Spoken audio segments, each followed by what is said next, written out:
Assalamualaikum warahmatullahi wabarakatuh. Salam sejahtera dan kita jumpa pada petang Sabtu yang muram ni. Banyak ujian dalam tempoh 24 jam yang berlaku.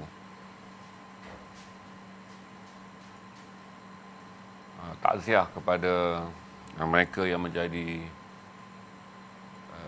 keluarga kepada yang ditimpa bencana, sama ada kemalangan di jalan raya ataupun tuan-tuan yang sedang menghadapi banjir, sama ada banjir kilat ataupun banjir menung. Saya rasa akan ada banjir menung kali ini, di mana kawasan-kawasan yang dinaiki air akan mendapat takungan air yang lebih lama dalam pusingan Tengkujuh ni, kerana dia datang alunan Tengkujuh yang pertama ni, bandul dia ni adalah bandul hujan perlahan yang menjadikan dia berpanjangan. Jadi dia mudah mencetuskan banjir termenung, terutama di kawasan-kawasan yang bukan lokasi banjir kilat. Saya tunggu angka masuk dulu untuk cerita tentang ayunan bandul Tengkujuh monsun timur laut yang sedang melanda kita sejak 24 jam yang lalu. Dan apakah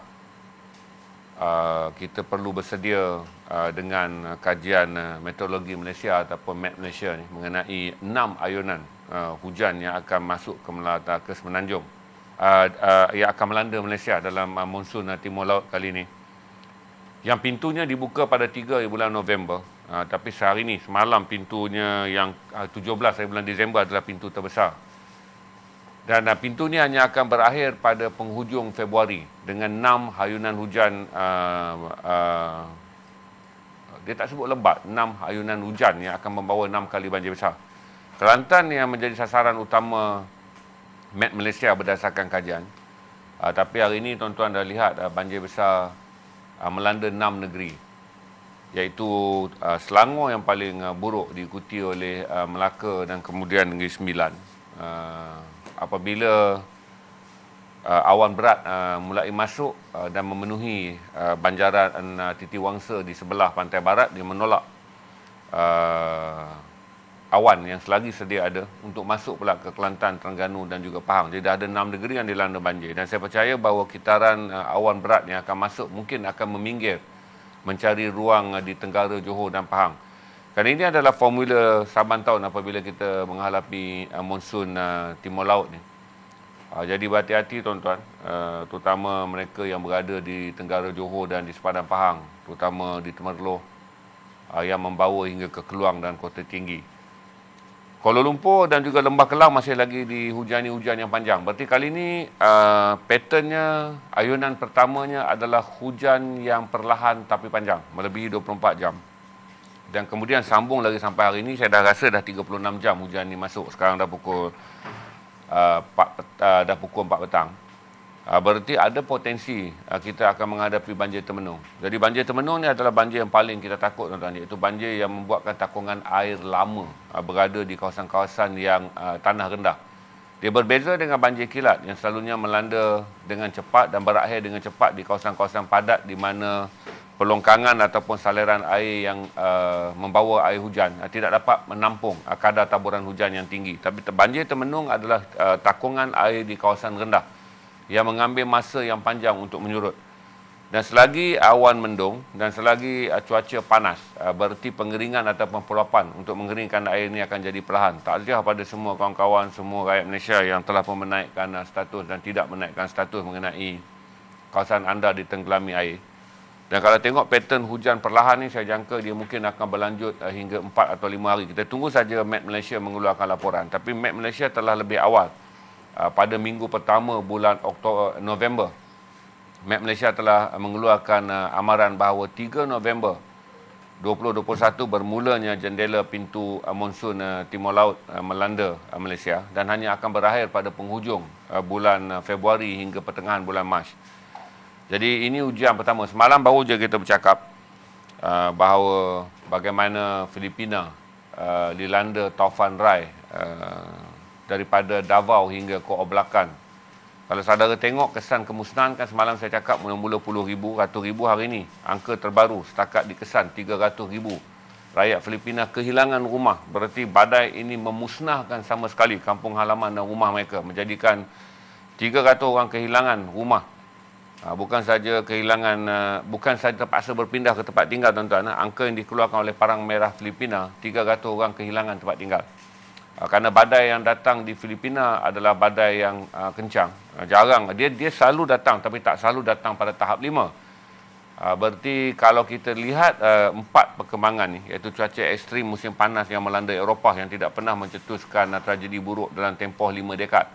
Tetapi telah menyebabkan Greece dan juga Turki dilanda kebakaran hutan yang dahsyat dalam tempoh 50 tahun yang melanda negara tersebut pada Oktober. Kemudian kita lihat fasa yang kedua, tornado di Amerika Syarikat yang melanda 8 negara tu daripada Illinois, Kentucky, Mississippi, Missouri. Sampai ke 8 negeri yang lain tu adalah tornado tahap 5 juga yang memusnahkan radius kawasan yang besar iaitu 250 batu persegi ataupun 400 km. Sepanjang kalau anggaran unjuran di Malaysia adalah daripada Kuala Lumpur hinggalah ke Alor Setar.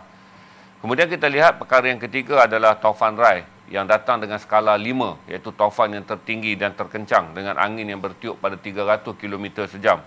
Yang saya kata telah memusnahkan daripada Davao sampai ke Oblakan, besar tu kawasan itu di selatan Filipina, di keseluruhan daerah Palawan. Yang hari ini update-nya 300,000 orang kehilangan tempat tinggal. Dan Malaysia baru saja kita kena itu 48 jam selepas Taufan Rai. Itu saya kata uniknya tuan-tuan, dan juga misteri dan magisnya alam sekitar ni. Waktu Taufan Rai nak melanda Filipina, 48 jam amaran telah dikeluarkan. Berarti pergerakan pusaran taufan telah dapat dikesan di lautan Pasifik dan sedang menghala ke darat Filipina. Ini memberi lebih ruang kepada rakyat Filipina bersedia. Walaupun dalam keadaan bersedia tuan-tuan, kemusnahan yang datang tak dapatlah dihalang. Tapi sekurang-kurangnya di Filipina angka kematian dilaporkan rendah, 2 kematian setakat ni, tetapi 300,000 orang telah kehilangan tempat tinggal. Bezanya kita tak bersedia, kita tak dapat mengesan bahawa akan berlaku mendung perlahan dan hujan perlahan yang panjang. Berarti hari ini baru kita dapat impak, ramai orang tak dapat maklumat bahawa ayunan pertama Tengkujuh yang membawa pintu masuk ni akan bermula semalam. Tapi dengan bermula semalam dan hari ini masih ada, kita boleh anggap kata kemungkinan hujan perlahan dan berulang-ulang dan separa lebat yang sedang melanda Lembah Kelang meluncur hingga ke Melaka akan kekal pada 4 atau 5 hari. Dan sekiranya tolakan angin daripada Selat Melaka menolak dengan lebih kuat, berarti awan yang terbentuk akan meluncur melempasi banjaran Titiwangsa, berarti Kelantan, Terengganu dan juga Pahang akan terdedah kepada hujan yang sama. Dan sekiranya dia meluncur ke selatan Malaysia, berarti Tenggara Johor dan juga sempadan Pahang di bahagian Temerloh semua juga akan menghadapi banjir seperti mana fenomena setiap tahun. Ada unjuran, kita akan lihat juga sama ada Met Malaysia akan mengeluarkan unjuran kadar taburan hujan yang selalunya juga akan melanda Sabah dan Sarawak. Kalau fenomena monsun Timur Laut kali ini juga akan memberikan beberapa kesan taburan hujan yang tinggi di Sabah dan Sarawak. Luar biasa kita tak semua satelit yang ada boleh membaca pergerakan hujan, terutama misteri kedatangan hujan yang datang 24 jam semalam tu. Langsung Met Malaysia tak dapat mengeluarkan amaran bahawa pantai barat Malaysia akan dilanda hujan berpanjangan. Tiba-tiba berlaku je semalam, semua orang tak bersedia, semua orang tak menyusun jadual perjalanan, jadi ramai yang melakukan perjalanan terperangkap. Sebahagian daripada mereka terkandas kerana jalan raya tenggelam. Lebih malang lagi adalah kenderaan yang berhenti di tepi jalan dalam keadaan hujan lebat, dan kemudian kadar penglihatan di lebuh raya, terutama lebuh raya utara selatan dan lebuh raya yang mengalami pencahayaan yang rendah apabila hujan lebat menyebabkan berlaku kemalangan maut yang mengorbankan nyawa. Semalam baru je kita bual mengenai sedikit yang nikmat yang dicabut daripada kita, tetapi Allah menguji tempat lain dengan beban yang lebih berat. Saya harap tuan-tuan kekal untuk mengingati bahawa ini adalah sebahagian daripada cabutan nikmat kita yang kita ada ketika cuaca elok, keadaan tenang, tapi bersabar. Apa lagi saya nak cakap dalam keadaan begini. cuma takziah dan juga berdoalah tuan-tuan, walaupun sains menghantar fakta geografi yang tidak begitu enak untuk kita dengar tahun ini, bahawa akan ada 6 kitaran hujan yang membawa banjir di Malaysia antara Disember bawa ke Februari. Itu kata geografi sains yang menggunakan banyak teknologi sejarah dan juga satelit moden bagi melihat pergerakan udara, wap panas dan wap sejuk di Lautan Hindi dan di Lautan Pasifik. Dan kemudian memberi ramalan, bukan ramalan, menghantar isyarat sains kepada negara-negara pengguna. Map Malaysia adalah sebahagian daripada keluarga alam sekitar dan keluarga geografi dunia yang memang menerima maklumat, tapi kita tak dapat mengesan pergerakan awan yang masuk semalam, menjadikan kita menghadapi hujan 24 jam ni dalam keadaan yang mengejut.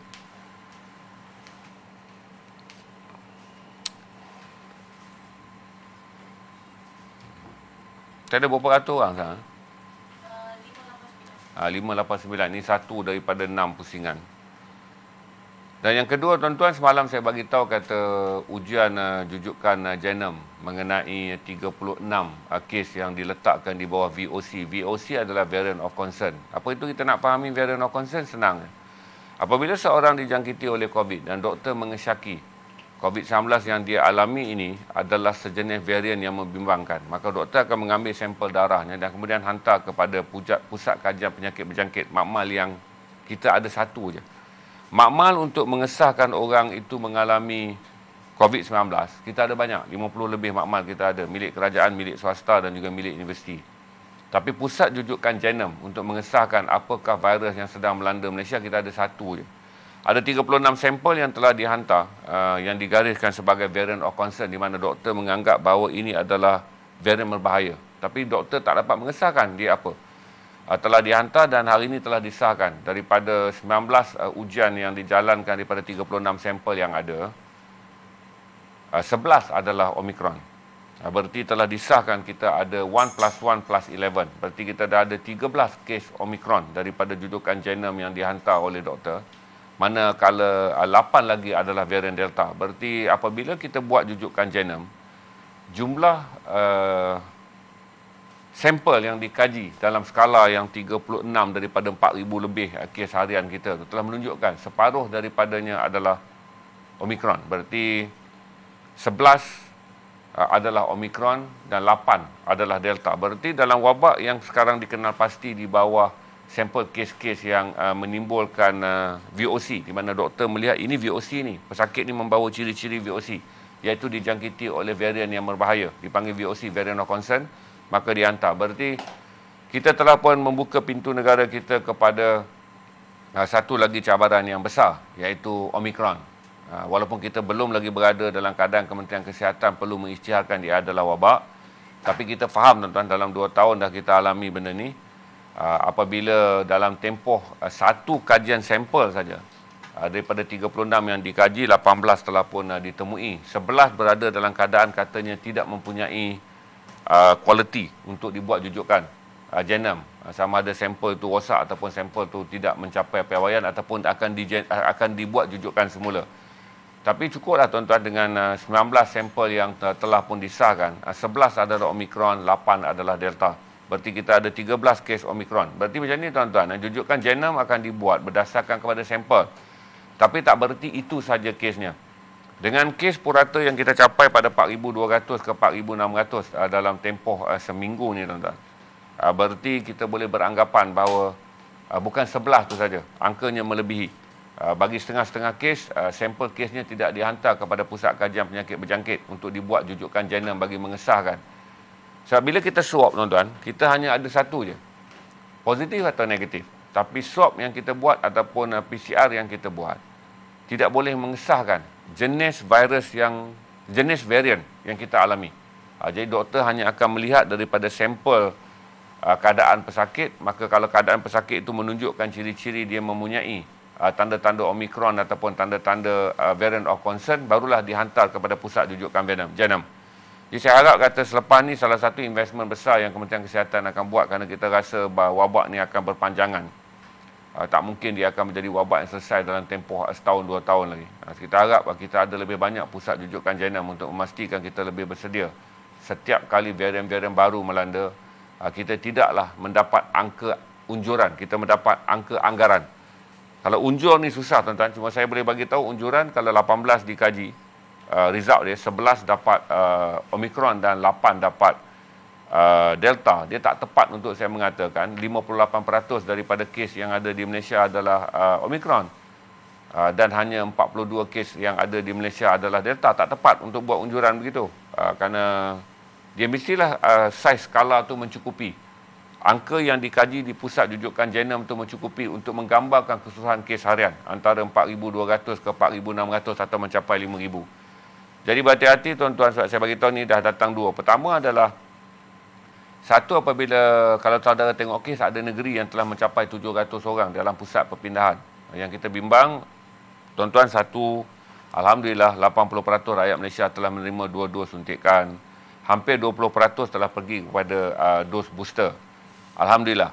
Tetapi kena ingat bahawa datangnya varian-varian baru ni, kita tak bercakap dah tentang mereka yang tidak divaksin. Kita bercakap ancamannya kepada mereka yang divaksin. Bahawa akan ada ruang bolos di mana mereka yang divaksin berpotensi, walaupun telah menerima 2 dos, anda berpotensi menjadi senarai 90%, 98% daripada jumlah yang dijangkiti yang berada pada tahap 1 dan tahap 2. Tetap kena, cuma vaksin dalam tubuh mengendalikan kesihatan kita untuk tidak menjadi lebih buruk, iaitu kita akan mencapai tahap 1, tahap 2, iaitu tidak bergejala ataupun tahap 2 bergejala ringan. Tapi akan ada bolos 2% ke 3% yang akan pergi pada tahap 3, 4 dan 5. Sebab itu saudara lihat, walaupun kita dah buka sempadan negara dan wabak kita menurun, tapi mereka yang berada di ICU kekal 400 lebih orang. 400 lebih orang yang masih lagi menggunakan ventilator ataupun berada di pusat ICU. Manakala angka kematian kekal pada unjuran 260 ke 288 orang kes seminggu. Berarti kita ada purata 30 kes ke 40 kes sehari. Laporan 24 jam yang lepas pun 28 kes kematian. Jadi pastikan ketika hujan, di mana kita terpaksa berpindah ke pusat perpindahan sementara PPS ni, dan PPS yang ada pula skalanya tidak dibina mengikut skala vaksin, skala COVID-19. Kita masih lagi menggunakan skala lama kerana saiz tempatnya yang kecil. Orang yang datang dan akan tinggal di tempat tersebut tak dapat dihitung berapa ramai. Jadi kita bimbang sekiranya agak pelik lah tuan-tuan nak pindahkan orang, lepas tu nak buat PCR, sah negatif, sah positif, nak asingkan agak sukar. Kebiasaannya banjir, bomba selamatkan kumpul. Jadi akhirnya terhimpun antara orang yang telah dijangkiti dengan orang yang tidak dijangkiti. Terutama mereka yang dijangkiti tidak bergejala kerana tubuhnya kuat. Kemudian mereka akan menjangkitkan pula kepada orang yang orang yang tubuhnya lebih lemah. Dan kemudian ini akan menimbulkan gejala yang lebih berat. Sebab itulah ini dua ujian yang mempunyai kaitan. Sebab itu saya beritahu pada saudara yang mana belum terperangkap dalam kemelut ni, kalau saudara berada dalam senarai booster, jangan jadikan hujan sebagai alasan, dapatkan booster. Terutama kalau saudara adalah comorbidity, saudara adalah 60 tahun ke atas, golongan warga emas yang telah pun ditawarkan untuk mendapat vaksin ni. Dan sekarang mereka yang 18 tahun ke atas, terutama yang menggunakan Sinovac, kerana peraturan yang dibuat sekarang memberi ruang kepada pengguna Sinovac mendapat lebih awal, di mana AstraZeneca dan juga Pfizer adalah mereka yang lepas 6 bulan. Walaupun AstraZeneca dan Pfizer juga masuk dalam senarai vaksin bagi mereka yang menggunakan vaksin AstraZeneca dan Pfizer bagi suntikan pada bulan Januari, Februari, Mac, yang telah pun habis dia punya jangka 6 bulan tu, mereka masuk dalam senarai untuk disuntik semula. Tapi orang yang ambil Sinovac, tuan-tuan telah pun disenaraikan, jadi hadir saja untuk mendapatkan suntikan, walaupun ada sedikit kesukaran kerana tiada PPV mega. Tapi jangan jadikan alasan, kerana akhirnya saudara tak dapat memberi alasan kepada diri saudara sendiri bahawa saudara dijangkiti kerana saudara cuai. Tak dapat bagi alasan, dan kita akhirnya akan memberi alasan tentang menyalahkan orang lain bahawa kita dijangkiti kerana tak dapat booster, kerana tiada PPV, kerana akses kepada booster susah. Kita akan mencari alasan dan balik kepada takut lama tuan-tuan, iaitu kita menyalahkan orang lain. Jadi itu je yang saya boleh update saudara hari ini. Dan kata kawan-kawan saya, cuaca masih lagi hujan. Banyak orang bagi tahu masih lagi mengalami banjir termenung tu, air tidak surut. terutama di kawasan tanah rendah. Memang dia tak akan berlaku penyurutan kecuali apabila matahari keluar besok. Kecuali banjir kilat yang berlaku di bandar-bandar besar kerana masalah saliran keluar air itu perlahan. Berarti air akan keluar perlahan-lahan. Tetapi yang kena di kawasan tanah rendah, terutama mereka yang tinggal di pantai barat ni, daripada Kuala Selangor, Sabak Bernam, Tanjung Karang, berhati-hati kerana anda sedang mengalami banjir di kawasan tanah rendah. Mereka yang tinggal di Nilai, Sepang juga berhati-hati kerana itu adalah bukan kawasan regular banjir kilat. Berarti anda akan mengalami banjir termenung. Dan hujan masih lagi turun di kawasan Lembah Kelang. Berarti tadahan air di kawasan tanah rendah tidak akan menyurut. Kerana satu, dia akan bertambah. Yang kedua, dia tak boleh nak menyurut kerana saliran keluar dia tiada dan kita tidak mendapat cahaya matahari yang cukup untuk menukarkan kembali takungan air di dalam kawasan banjir termenung kepada wap udara. Jadi, itu sajalah saya punya stream kepada anda. Gambar banyak Mahfuz dengan Syah nama dia. Saya nak ingat, saya dulu ingat Syah nama dia. Mahfuz dan Syah tengah kongsikan tu. Saudara dapat lihat banyak foto yang disediakan oleh Soleha.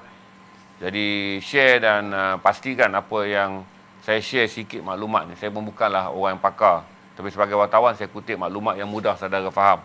Berarti ini bermulanya pusingan pertama daripada 6 pusingan banjir. Kalau mengikut kata Jabatan Meteorologi Malaysia, Met Malaysia. Berdasarkan fakta sains yang mereka miliki dengan kepakaran serta bantuan daripada teknologi satelit dan juga pelbagai sumber antarabangsa. Jadi sama ada kita nak anggap ini satu lagi New Age, kita nak anggap ini satu lagi Illuminati, kemudian kita discuss. Kita anggap ini adalah satu maklumat untuk membantu kita bergerak ke depan. Okey, janganlah ini mengatakan lagi satu agenda, ini lagi satu Illuminati, ini lagi satu pandangan New Age, sains geografi, sains meteorologis ni sebagai benda-benda yang tak relevan dengan Islam. Tak perlu dulu. Ambil dulu benda ni kerana sekarang telah berlaku satu daripada 6 jangkaan banjir besar yang melanda Malaysia yang hanya akan berakhir pada penghujung Februari hingga pertengahan Mac. Dan kita ada lagi 5 pusingan. Ini pusingan pertama pun saya jangka mungkin hujan ni akan pergi kepada 4-5 hari ni. Berarti takungan air di kawasan tanah rendah akan meningkat. Yang kedua, jalan yang berada dalam keadaan cenderung curam akan terancam dan mereka yang tinggal di kawasan cerun juga, perbukitan. Selalunya kawasan perbukitan walaupun hujan tak laju tuan-tuan, tapi takungan air yang berlaku secara perlahan-lahan masih lagi boleh menghasilkan tanah runtuh. Jadi berhati-hati bagi saudara yang nak buat percutian ke tanah tinggi, mereka yang nak buat percutian, cuti yang mana bersangkutan dengan kawasan mandian, tolong hentikan kerana kepala air juga akan berlaku dalam keadaan macam yang sekarang.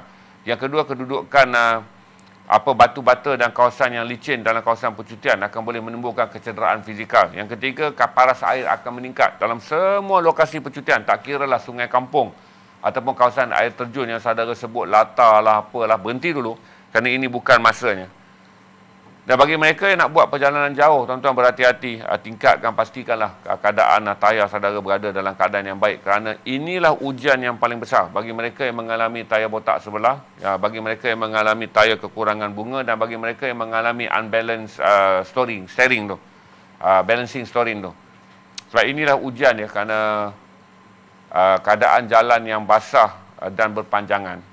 Serta kesan brek daripada begitu banyak beribu-ribu kenderaan yang telah lalu mendahului kenderaan anda akan meninggalkan sedikit campuran air dan getahan daripada kesan tayar. Begitu juga kesan minyak.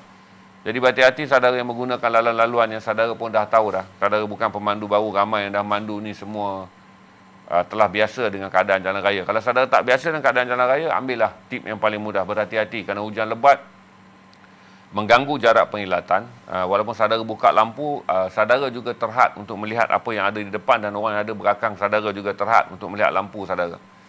Dan yang kedua, apabila saudara memandu dalam keadaan cuai, dalam keadaan kereta, saudara pula terdedah pada bahaya kerana satu adalah bunga pada tayarnya makan sebelah ataupun kaya dah memang kehausan bunga. Dan yang kedua, kalau saudara berada dalam keadaan steering saudara kehilangan balance. Jadi brake semua check untuk buat perjalanan jauh kerana kita tak mahu tragedi kemalangan maut menimpa. Itu saja, saya tak panjang lah tuan-tuan. 25 minit je. Dan kita ada 600 orang petang ni. 700 angka yang baik untuk hari Sabtu kerana selalunya hari Sabtu perlahan. Tapi mungkin kerana hujan ramai orang tak keluar daripada rumah. Share je saudara bahawa ramai, selalu dah saya dah bagi tahu, tapi saudara kena ingat 1 daripada 6. Ini adalah pintu pertama kita alami daripada 6 ramalan hujan lebat. Kalau mengikutnya dia menyebut perkataan hujan lebat. Tapi kita boleh ambil 6 ramalan yang akan menyebabkan taburan hujan yang membawa kepada banjir. Kita tukar tu. Kalau dulu meteorologi mengeluarkan kata 6 pusingan hujan lebat akan berlaku dalam tempoh 3 bulan. Tapi kali ini yang datang fenomenanya lain. Dipanggil sebagai hujan renyai dan separa lebat. Tapi berpanjangan melangkaui 36 jam. Berarti kita anggap beginilah. Kita guna balik istilah lama. Kita akan mengalami 6 pusingan taburan hujan yang tinggi yang boleh mencetuskan banjir.